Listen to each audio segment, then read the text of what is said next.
அம்பேத்கர் பெரியாருக்கு முன்னாடியே தென்னிந்தியாவின் முதல் சாதி ஒழிப்பு போராளி, தென்னிந்தியாவின் சமூக சீர்திருத்தங்களின் தந்தை, தமிழ் தேசிய தந்தைன்னு அழைக்கப்பட்டவர் தான் அயோத்திதாச பண்டிதர். ஏன்னா பிரிட்டிஷ் காலத்தில் தமிழன், திராவிடன் அப்படிங்கிற சொல்லையே அறிமுகப்படுத்தினவர் இவர் தான்.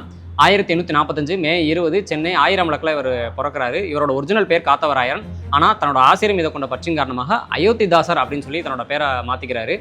இவரோட தாத்தா கந்தப்பன் அப்படிங்கிறவர் திருக்குறள் சம்பந்தமான ஓலைச்சுவடிகளை பிரிட்டிஷ்காரர் எலிஸ்ட்டுக்கு போய் கொடுக்குறாரு. அவர் அதுக்கப்புறம் அதை அச்சிட்டு வெளியிடறாரு. ஸோ இதன் காரணமாக தான் திருக்குறள் முதல் அச்சு நூலாக வெளியில் வருது. அந்த காலத்திலேயே திருவள்ளுவருக்கு காவி சாயம் பூசுகிற அரசியலை அயோத்திதாச பண்டிதர் உடச்சு பேசினார். மனு தர்ம சாஸ்திரத்தை மனு அதர்ம சாஸ்திரம் அப்படின்னு சொல்லி பேசினார். ஒடுக்கப்பட்ட மக்கள் சைவ வைணவ கோயிலுக்குள்ளே போகணும் அப்படின்னு சொல்லி குரல் கொடுக்குறாரு. அதுக்கப்புறம் ஒடுக்கப்பட்ட சிறுவர்களுக்கு எல்லா ஊர்லேயும் ஸ்கூல் அமைச்சு கொடுத்து ஃப்ரீயாக கல்வி கொடுக்கணும்னு சொல்கிறாரு. அதே மாதிரி நிலமற்றவர்களுக்கு நிலம் கொடுக்கணும் அப்படின்னு சொல்லி 1892 நடந்த நீலகிரி மாநாட்டில் சொல்கிறாரு. இதில் என்ன ஹைலைட்னா, இவர் கேட்ட அத்தனை விஷயமும் நடந்துருச்சு.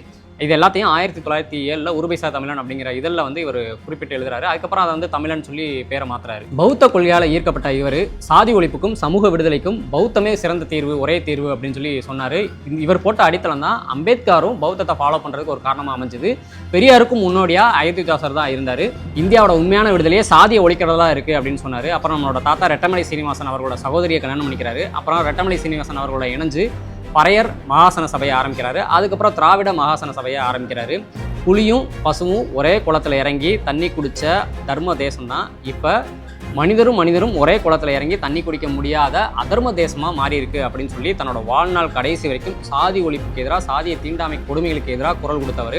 இவரை பற்றி இன்னும் நிறைய விஷயங்கள் இருக்குது, சொல்லிக்கிட்டே போகலாம். பட் நான் சுருக்கமாக சொல்லணும்னு நினச்சது இதுதான். நான் ஏதாவது தவறுதலாக சொல்லியிருந்தாலோ இல்லை ஏதாவது சொல்லாமல் இருந்தாலோ மறக்காமல் கமெண்ட்டில் சொல்லுங்கள். நம்மளுடைய தாத்தா சாதி ஒழிப்பு போராளி அயோத்திதாச பண்டிதரை பற்றி எல்லாருக்கும் தெரியப்படுத்துவோம்.